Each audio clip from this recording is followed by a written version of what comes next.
So we have time for some questions. We have microphones if you want to. This one over here. Hi, Rod. Jack Smythe. Hi, Jack. Speak in the microphone. Oh, there we go. You talked about distribution being very important to Compaq, and I know how important it was throughout the life of Compaq.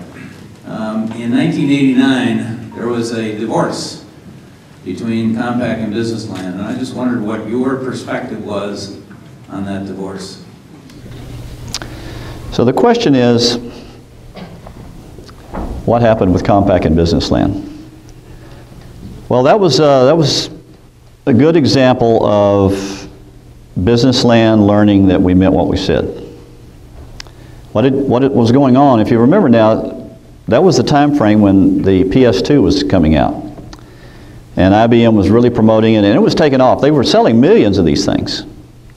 And Businessland had made the decision, we're basically going to be a PS2 company. And so they began promoting IBMs over Compaqs, which is okay up to a point, but they were actually incenting their salesmen, side by side, you sell a PS2 instead of a Compaq, we'll give you a $100 bonus. We said, well, that's not really fair, because you know, if somebody comes in and says, I'd like to see a Compaq, that guy's probably going to say, well, let me show you this IBM, or, you know, worst case, you know, we've been having a lot of trouble with Compaqs lately, let me show you this IBM. And so we said, Businessland, that's really not acceptable to us. You really should stop doing that. And they didn't. And so we escalated a little further. And finally, we said we need to have a meeting. Now here's what they didn't understand is we weren't bluffing. And so Mike Swavely and Ross Cooley and I, Mac McLaughlin, met us out there at the airport.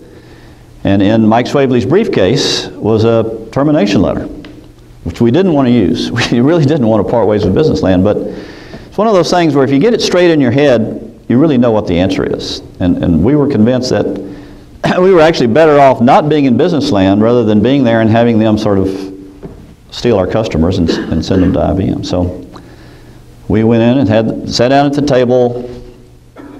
You know, it was actually just, I think, 3 of us on our side, and they had 3 or 4 on the other side. And Dave Norman was sitting on the other side of the table. We went back and forth a while, and he just said, you can't threaten me. In fact, here's what he said. He said, IBM was in here a month ago, and they threatened me, and I kicked them out. He said 2 weeks later they came back with their tail between their legs. Do you think you can threaten me and get away with it if IBM couldn't? I said, Dave, you really need to understand this is not a threat. It's very simple. We see it this way. We'd rather not be in a dealer that's going to do this stuff that you're doing. He said, well, you can't tell us what to do. And so I just kind of calmly opened Mike's briefcase, which was between us, and pulled out the letter, and I slid it across the table. And I've never seen anybody turn that red in my life. He looked at it, he looked up, and you can see the steam coming out of his collar. And he just threw it down and got up and stomped out of the room. And you should have seen, you know, his executives were there with a blank look on their face, you know, kind of deer in the headlights, like, what's going on here? So we just said, okay, thank you for your time. We got up and left and flew back to Houston. And when we got off the plane, I remember there were several people there handing us messages. You need to call Businessland, you know, their lawyer, or their this and that, they want to talk to you. But we'd already decided that if we take this step, we're not going to back up on it, because, you know, that didn't really accomplish anything. And the way it worked out is there was a lot of risk involved. I forget the exact numbers. I think Businessland was like 7% of our sales, and we were maybe 13% of theirs. And you know, we both recovered there for a while. The other dealers loved us for doing that, because they didn't like a dealer that was constantly cutting prices to take business away. And for a while there, the PS2 was doing well enough that Businessland did fine. But what they didn't count on was a recession. A recession came along, and they were already weakened, and so the combination of that and the less business due to the recession, they didn't go bankrupt. They were on the brink of it, and a company bought them at a very low price. And then they came back. So But it was one of those things where they learned the hard way that we didn't bluff and we meant what we said. Okay, what else? Back in the back. I just was wondering, what was the cost of that laptop back then? That would really hurt your lap. It was with one floppy disk and 64K of RAM.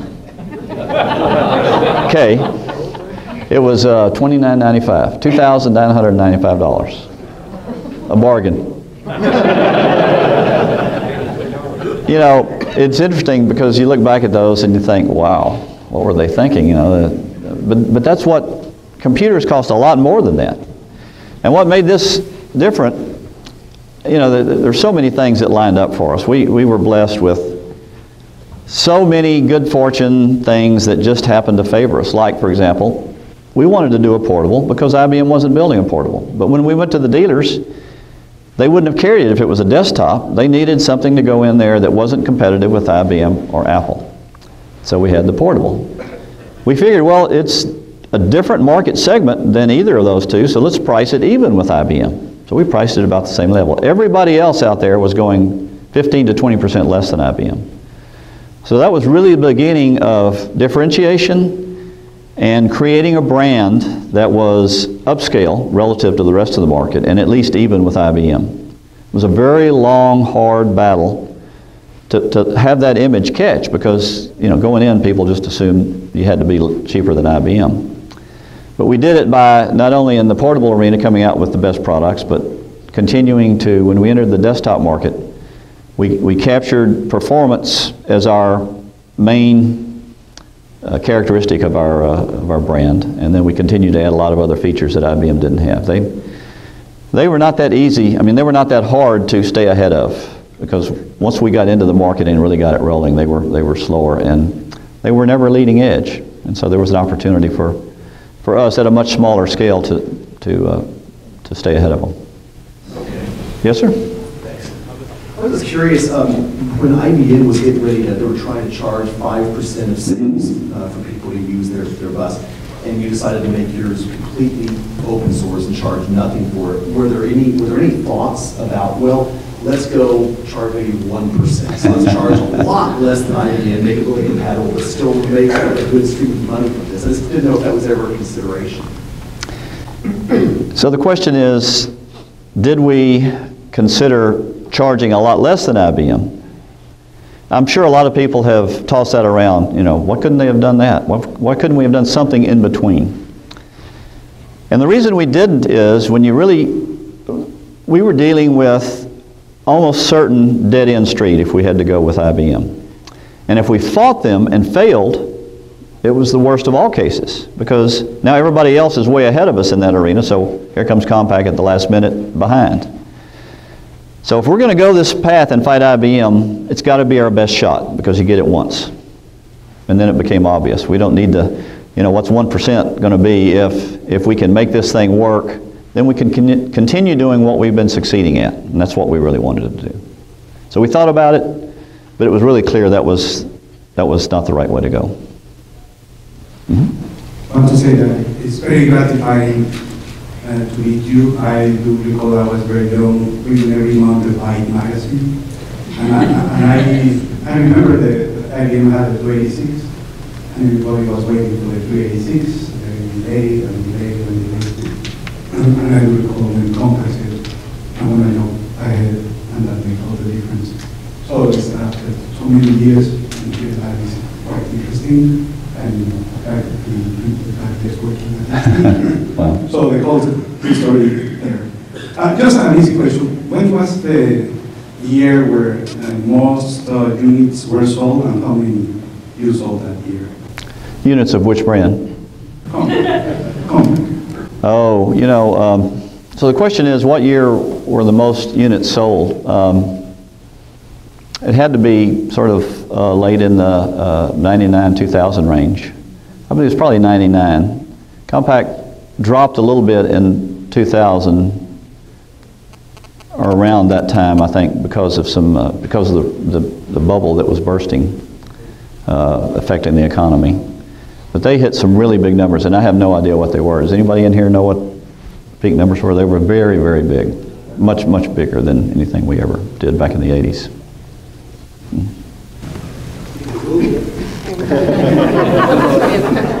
It's a good idea. Okay,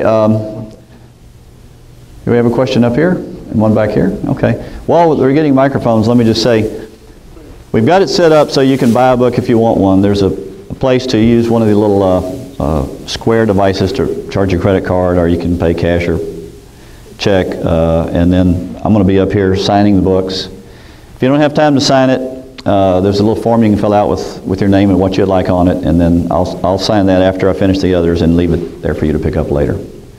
So, and by the way, as far as the book goes, I don't expect you to buy the book and read it, because I know that's a hard thing to do. I didn't know that before I wrote a book, but now I've realized. It's not like, buying, the latest computer even. It's a big part of your time to do it. So I just appreciate you listening to me today. If you do buy the book and read it, I will consider it an honor, because it is something I put 2.5 years of my life into, capturing what happened in that era that led to where we are today, and I wanted to make sure this team, the Compact team, knew that they were part of something that really changed the world. Okay, so next story, question. Ron, is it true that you once tossed one down the hallway to see if it was rugged? So the question is, did I toss one down the hallway? No way. That was Jim Harris. He was the crazy one. No, but okay, so think about it. That sounds kind of crazy, but we were hanging a lot of our potential reputation on this being a rugged computer. And so as the story goes, the engineers had been testing it and ruggedizing it, and they brought him a prototype into his office and said, we think we got one here. And he asked him questions about it, and he got up and he picked it up and he walked out in the hallway and just rolled it down. I mean, you can imagine that thing, 28 pounds, probably damaged the wall. And the keyboard, I'm sure, fell off, and probably the cover, because they just snap on. But sure enough, it worked. There was another story similar. Much later, one of our people were in, I want to say Taiwan or somewhere in the Far East, and they were giving a presentation, and they were talking about how rugged it is. And so they related this story about Jim Harris rolling it down the hallway. Well, so the potential customer said, okay, let's push it off the table, see if it works. So sure enough, Tom Howard, I think, is the guy that was telling me this story. And so sure enough, they pushed it off the table and picked it up, put it back up, and it worked. It might not have worked, you never know for sure. But fortunately, when it counted, it did. Yes, sir. Bill Stevenson. I used to check that thing through his luggage because I didn't like chewing on my kneecaps on it. Through fun every time, so it was well built. Looking at today and comparing Microsoft and the Android and Apple, and Microsoft struggling a little bit. I love Microsoft, but they're struggling a little bit on the 8.1 and where things are going. What are your thoughts there? That's the first question. And number two, where are you looking to go, with your long-term plans? For me personally? Okay. So the first part of the question is what's going on in the market right now with Microsoft, Apple, and Android. Well, the last chapter of the book really goes into a lot of detail about how all of that developed, how Apple got out in front, how Android came along. Should not have happened, but one of those sort of freaks of nature that enabled Google to come up with an industry standard operating system following Microsoft's plan book from the 80s. And really it enabled Samsung to become a serious competitor to Apple. And I won't go into a lot of detail of that for time, but as far as Microsoft goes, they have struggled with Windows 8. It's not as easy as it should be. It's hurt, I think, all of the PC companies in the sense of it could have been a great weapon to go counteract Apple. But as I've said now for 30 years, you don't want to count Microsoft out. They didn't get to where they are by being right the first time. It was usually about the third time when they finally got it right. But you got to give them credit. They hang in there and they keep beating you up, and finally, hopefully they'll get it right this next iteration. And the good news is Windows 7's out there doing a great job. And most of the people using Windows 8 now are consumers, and they're struggling through. They get used to it, and so it just hadn't been a source of advantage that it could have been. So that's what needs to happen now. Is it needs to become an advantage. As far as me personally, I'm going to keep selling books.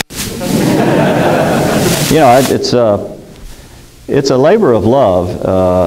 The first year of writing the book was labor of hate, but I finally got to where I could write, and I began to really enjoy putting the stories together and discovering some of the things I'm telling you that I discovered in the process. And I really enjoy going around and telling the story, because I know it's something that does make a difference, and people enjoy hearing it, and I enjoy telling it.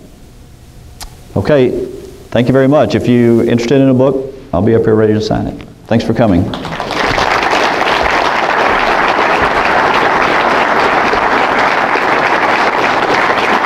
Rod, on behalf of all of us here at Houston, on behalf of all of us that owe a lot to the big decisions you made, your leadership, your guidance, on behalf of the site here, we want to thank you for sharing your story about Compaq, and we'd just like to award this to you. Thank you. So I just want to say thank you. Thanks very much. All right, so Rod described to you all the process to purchase books, then he'll be here to sign books. I know he stayed close to an hour afterwards, so it's a great opportunity for you all to get a book and get signed. We're also going to have a raffle and give away some 30th anniversary shirts that Rod so graciously provided, as well as some books. So stay here for the raffle. Then for those that want to get a book and talk to Rod, he's going to be here. But I'd like to thank Lisa Johnson. I'd like to thank Wanda Reamer, as well as Jill Sweeney and the site council for putting this together. You guys did a great job. I know it was a lot of work, and I really appreciate you doing all this for the site. And thank you all for being here. And with that, we're going to go ahead and close. Yep. Thank you. Thank you.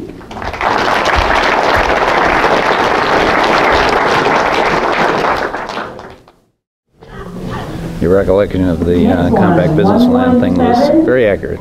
Oh, were you there? Jim Dean and I were the two people In the room?